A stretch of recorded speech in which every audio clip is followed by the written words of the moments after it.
Hey everybody, welcome back to the channel. If you're new here, my name is Zach. Here we talk about overlanding gear, builds, DIY, all sorts of stuff related to modifying your vehicle, especially my 4Runner. And I know a lot of you are probably thinking, wow, this is a pretty fast turnaround after building your own roof rack. Your built roof rack must have sucked, or you didn't like it, or it didn't work very well. And there's a couple things, I guess. So the first thing is my roof rack, it had a little bit of flex at the very front of it.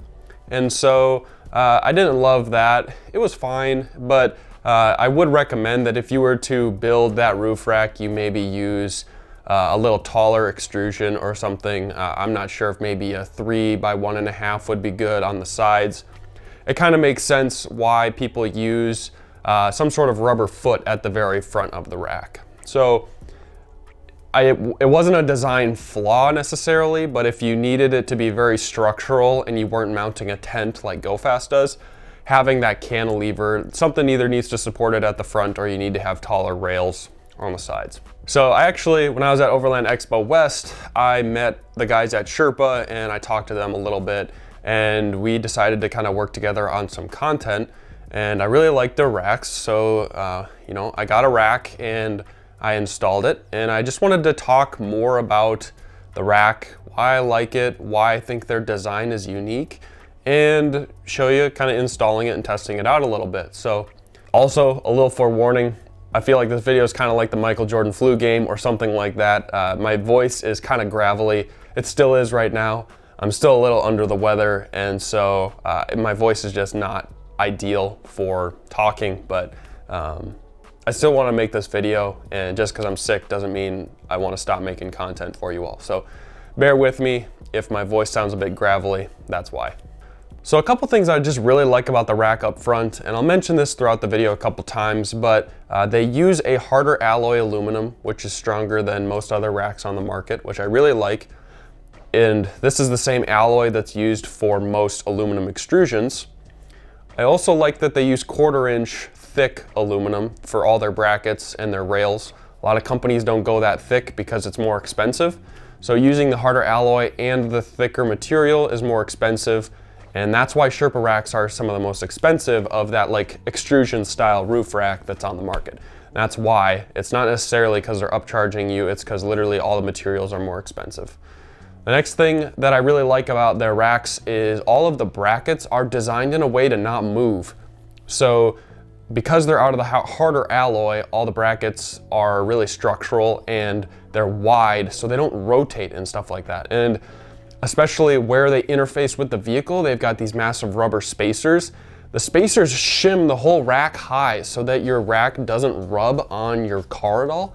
And that's something that I've seen like with a lot of different other companies, especially like I noticed this even on my up top rack where I must have overloaded the front, or I don't know what it was, but the little rubber spacers at the very front that shim the front of my rack, they just slowly rotate over time. And something that maybe I didn't tighten it hard enough or something like that, but it just requires a little bit more attention. And if they had just used 2 bolts, then it wouldn't rotate at all, and you could like orient the angle correctly from the get-go.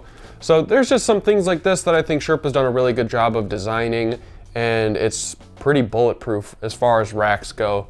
And it's all consumer, you know, so like you can just buy all this straight off the shelf. It's not like I'm designing something or building something DIY here where I'm reinventing the wheel. So it's pretty sweet that this product exists, and it's kind of no wonder that so many people are switching to it on the market, especially when people are buying CVT tents and Go FSR tents and some of those that are really quite heavy tents. They're not like a GoFast camper RTT. They are, you know, I think pushing 150, 200 pounds, and a lot of racks on the market right now can't withstand that kind of weight. And so Sherpa, I think, has really done a good job of being able to cater to all those people that have really heavy rooftop tents, or they just want to store that on the top of their vehicle. For all of you out there that don't have a 4Runner, they also make a ton of other racks. They make racks for Porsches, for Tacomas, for Tundras. They make long racks, they make short racks, they make racks for the top of toppers. They make so many different products as well.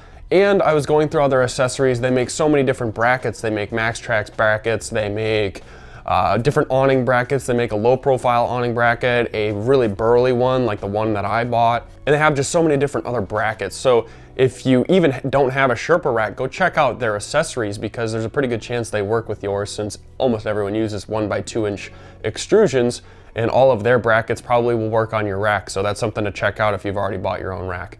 Anyways, that's enough talking. I just wanted to kind of upfront give a couple of the reasons why I really like their rack and kind of intro this video. So we're gonna do a little unboxing, install. I'm gonna take it out, test it in the wild, and tell you a little bit more about what I really like about the rack. So thanks Sherpa for working with me on this. Let's jump into the video. All right, so I just started opening up the box from Sherpa here. We've got the rails for the sides. These are just these really long 1/4 inch cut aluminum side panels. You can see the little logo right there. So we've got 2 of those. We've got 1, 2, 3, 4, 5, 6, 7, 8, 9 crossbars. The 9th is connected to my light bar here. This is my old rack. If you remember a couple videos ago, I built this myself. I'm taking it off right now because I need to finish my tent, and I can't finish it without taking off the rack, so here we are. I was able to reuse the brackets from my light bar to put the SS5 light bar on this crossbar. I think that's gonna work out quite well. So this isn't a perfect example, but I wanna show that this piece of aluminum right here, this is 1/8 inch thick, and I'm holding a camera and bending this. There comes a point where aluminum is really easy to bend, and this is why it's important to have strong brackets, because if you don't gusset them properly, just having a bend in your aluminum is not going to be super strong. And so that's why I just want to show this. I'm notching out my brackets so that they fit on the shorter crossbars for my light bar. But I just wanted to show what happens when you cut out these brackets and they're aluminum, and all of a sudden I was like, oh, I'm bending this. I could kind of show you how easy it is to bend aluminum. I'm hoping that I can have it hang low like I did, but I'm not quite sure. We'll have to kind of see. But I'm pretty excited with how that fits so far. If you're wondering, the light bar is 43 7/8 inches long, and the crossbar is 47 inches, so you have about 1.5 inches on each side. I measured that out so I could tighten down my bracket first and then put my light bar in. So it's centered and it looks pretty good. Got a couple more pieces of equipment over here. The nice thing about this rack as well is when you assemble it, you kind of put the rails on before you put the crossbars on, so it's pretty easy to do, like a 1-person job. They recommend 2 people just for ease, but if you had to put this on with 1 person, it's totally doable. And the cool thing too is this rack uses big rubber spacers rather than, you know, like the typical soak the threads in silicone and pray that it doesn't leak approach. And so I'm pretty excited about that, because I've had to take racks apart before and redo the silicone so that it doesn't leak water into your car. So this is just a surefire way of never having to fix it in the future. It works really well. Also, I bought these super burly brackets from Sherpa, and I'm going to use these to mount up my Kamek awning, because my Kamek awning is quite heavy, so I'm pretty stoked for these. All they do is they fit over the side of the rail, and these bolt to the side of the crossbars. So yeah, that's kind of the bulk of it. I'm gonna take out all of this hardware, which is just in this plastic sleeve, and then we'll start putting the rails on the vehicle. So let's get into it. Okay, so I've got everything laid out here. We've got a bunch of different brackets, all kinds of things. If you look really closely on any of their brackets, it says CR, which I believe stands for Crestone, so it's really cool.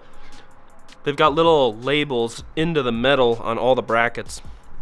If you look close on these as well, these say M, which is for middle, R, which is for rear, and then the front ones aren't labeled at all, but that's okay because the other ones are. So what we do is the front bumpers, they are assembled in this orientation, and I've just loosely put them together to get ready for putting them on the vehicle. There's these 5/8 inch long silver bolts with 1 washer that go into T-nuts on both sides. So we've got those there. And then there's 1 inch long like hex head bolts that go on this side here. You can see that. So those thread through on the side you can see. And then on the back side there are these nylon lock nuts. Washers go on this side and the other side. The nice thing I really like about this too is how adjustable it is, and you're not going to get a lot of twisting motion once you lock this down because we've got 2 bolts. If there was just 1 bolt, even with this tight, it could slowly rotate over time. But the way that it is right now, I'm pretty confident it's hardly going to rotate once it's really tightened down. The next nice thing to note here is these rubber spacers are quite thick. And this is on purpose, I believe, but if it's not well done, these rubber washers go on top to water seal the threads. And then they've got a bolt like this, which is stainless steel, and it's got stainless steel on one side and rubber on the other side. These washers are kind of difficult to thread on, which is good. That means this rubber is going to create a watertight seal on these threads. So this is really cool because it's a nice way to waterproof your rack without needing to execute some sort of silicone water sealing, procedure well on your rack. What I've learned is if you do have to use silicone on a different rack, you just fill up the threads all the way to the top, and that will help to keep them water sealed. You just overfill the threads really well. Okay, so other than that, we've got 8 extra nuts for some button head bolts, which we're going to use for these top holes to actually connect to the rack. Other than that, we just have to bolt up everything. Remember that the orientation is like this. So this is the inside of the vehicle, this is the outside of the vehicle. So it'll always face outward on all of these brackets. Another thing with most of these racks, they have 1 inch by 2 inch extrusions, which means that all the hardware is probably gonna be SAE hardware or American. It's not gonna be metric. But anytime you're interfacing with the vehicle, it's probably going to be metric. So this is a 13 millimeter. It's got metric threads, and then the rest of this is all metric. So the button head bolts are going to be a 5 by 32nd, which I've got here. I really prefer using the socket Allen keys. You can get a lot more torque on them. And then all of these hex heads that are not for the vehicle are going to be 7/16, and I believe this is a 7/16 socket. So we've got everything laying here. Now we just got to start putting it together. Let's get after it. So another thing I want to quick mention is if you look inside this hole, it might be hard to see on camera, but there's just little teeny shavings of aluminum that kind of happen when you thread these or cut the threads for the ends of these. So just double check to make sure they're clean and the threads are easy to put your bolt through. If not, use a little flathead screwdriver or tweezers or something to clean them out. Just wanted to mention that because if anything's threading on kind of hard, that might be what it is. Okay, so I'm going to walk you through the install process for putting on the roof rack, and there's a lot of videos out there that already do like your typical, okay, turn this bolt, turn this bolt, turn this bolt. I want to explain to you the order of operations I did so that maybe it can help you if you're trying to just figure out what you need to turn first or how you put a bolt in. Then there's lots of videos that show you that. So first up, this is the Sherpa full-length Crestone rack. I just recently showed you all of the parts unboxed, and yeah, we started getting it installed. What you first have to do is you put all of the feet on the rig first. So that's what we did. Let me jump up here. We got the middle foot right there, and then the rear foot right back there. And I originally put those on and I tightened them down really hard, but I would not recommend doing that. What I would do is tighten it down so there's no play, but don't actually torque it at all. And so put those 4 in first, and then you put on the rails. Once you get the rails installed, loosely put the rails on as well. Once you loosely put the rails on, loosely put all of the crossbars on. And it's gonna start to actually take shape, and you kind of want to take all of the slack out of these before you tighten this down so that you don't have any sort of weird torsion on these rails. I found that when I first like locked them down, it kind of bent all the rails in a funny way and it kind of created this weird like warp. So just don't do that. Wait till the end to tighten some of that stuff down. So I put my light bar on this crossbar right here. This crossbar is typically the one that you put the feet on, but I put the feet on the one right behind it. It's still doing a good job of supporting the rack, so I'm not too concerned about this, but follow the instructions. Probably don't do what I did, but this is what I had to do since my little brackets here get in the way of these feet from going under this crossbar.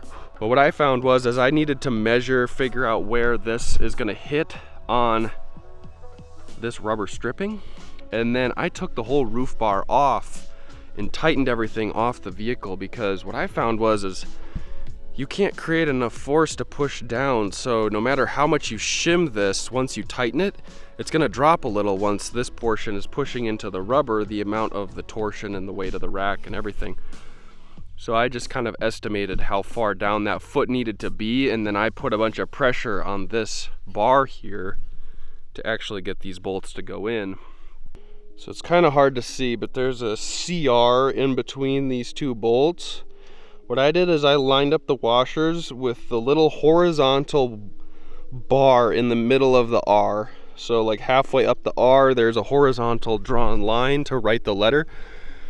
And that's what I lined up those feet with so that I could put that on. So if you stand back though a little bit, my front is a little higher than it's supposed to be. And this is because I didn't do a super great job of fitting my SS5s. So they don't currently hit the roof at all, but I put this little piece of, right there, I put this little piece of foam to prevent that. So that's why it's lifted up kind of high. It won't stay that way forever, but that's why it's that way for now. That's kind of the order that I tightened everything down. So once I got the front all good to go, then I was able to really tighten down all of the bars on the sides. And then lastly, I torqued these down. And I think that actually worked quite well, because what you don't want to do, in my opinion, is put too much torque or torsion on those threads in the roof. For some reason, I just feel like they're super sensitive. So I just try to not do anything to them unless I have to, because I don't want water leaking and that sort of thing. So I think that's basically everything. Some different reasons why I like the Sherpa rack over some of the others on the market. The Sherpa rack is made from 6061 aluminum, which is a harder aluminum alloy than a lot of other companies use. They also make all of this stuff out of 1/4 inch rather than 3/16, or some even use 1/8. So these sidebars are burly, and they also cut these handles in, which is really nice. A lot of racks kind of have you basically buy their handles, so that's kind of frustrating. In addition, Sherpa sells these awning brackets that are just crazy. I mean, look at how burly that is. So, and that interfaces really nicely with my Kamiq awning. The Kamiq awning has these brackets that allow you to pivot it so that you can change the angle, and so you need it to be able to hook in quite nicely, and it does. So some of the other things that I really like about this rack too are the height of the crossbars are just a little bit higher than my up top. And my up top, like, you almost, once you stepped on the crossbar, it would bow so much that it would start to hit the roof, and that just never was super great to me. So I'm kind of happy that this rack is just slightly off of the roof a little bit more. I don't know, I liked the low profile fit of the other rack, but the thing is my height is always going to be limited by that light bar. So it doesn't really matter if the rack is a little bit lower profile because the light bar is already taller. Well, I got a chance to test out this rack this weekend. I was wheeling a bit here in northern Minnesota, and the rack looks awesome. I'm really happy with how it turned out. I think it looks killer. It's super beefy, and I'm really excited for that because I'm gonna try and potentially mount my rooftop tent to this instead of the Go Fast Camper rails, because honestly, I just miss having a rack. I love the look of it when I don't have a tent on there, and since I'm always taking pictures and reels and stuff like that, I really like how this rack looks. Plus, the Sherpa branding is so cool too. I mean, how can you not like that little mountain on the back? Isn't that just awesome? So I really like this rack. Definitely recommend you check it out. And honestly, is there a better rack on the market? This one's so strong. They've got so much aftermarket support. They make it for so many vehicles. Sherpa's killing it. So I love this rack, and if you've got any questions about it, or you want to talk about how the aluminum is like a completely different grade, or you got any other questions, or you want to argue that a different rack is better, I'd love to hear about all of that in the comments below, because I'm always trying to learn and understand which are the best products. So I just wanted to kind of bring a real world test to you all of the rack before I actually posted this video, and I really like the rack. It's been awesome. Sherpa, you did a good job, and I'll continue to test this, and I'll give you kind of a long-term review in the future for those of you that are interested. But anyways, with that being said, thank you so much for watching this video, and I will catch you all in the next video.